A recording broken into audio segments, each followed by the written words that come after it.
Jalpaiguri Siliguri metro আর কোনো জল্পনা নেই। রাজ্যের বিজেপি সরকারের প্রথম বাজেটে ঘোষণা হয়েছে জলপাইগুড়ি শিলিগুড়ির মেট্রো রেল যোগাযোগ। রাজ্য বাজেটে বলা হয়েছে এই মেট্রো চলাচলের বাস্তব গ্রহণযোগ্যতা রয়েছে কিনা তার কারিগরি সমীক্ষা হবে। তারপর মেট্রো দেখুন, এটা বিরাট বড় ব্যাপার। এতে জলপাইগুড়ি, শিলিগুড়ি এবং সংলগ্ন এলাকার মানুষের অত্যন্ত উপকার হবে এবং উত্তরবঙ্গের মধ্যে ইকোনমিক্যালি বা ফিনান্সিয়ালি সব থেকে বেশি ডেভেলপ যে এরিয়া হচ্ছে সময়ের সাথে তাল দিয়ে দিয়ে, তা হচ্ছে শিলিগুড়ি এবং জলপাইগুড়ি জেলা মিলে যে এসজেডিএ বা তার একটি বিস্তীর্ণ অঞ্চল আছে। তো স্বাভাবিকভাবে এর ফলে আরো অর্থনৈতিক গ্রোথ বা অর্থনৈতিক বৃদ্ধির যে হার, সেই হার আরো ভালো হবে। মেট্রো চালু সমীক্ষা হবে। তারপর কতদূর এগোলো কাজ?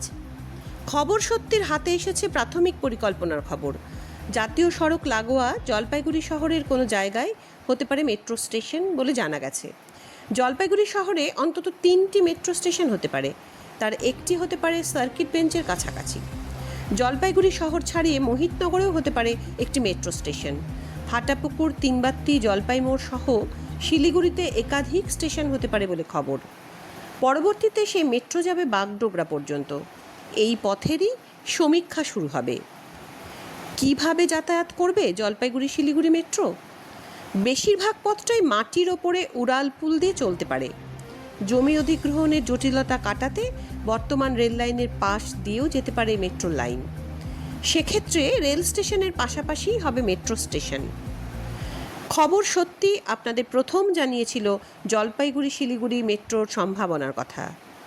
মেট্রো নিয়ে যাবতীয় আপডেট পেতে নজরে থাকুক খবর সত্যি।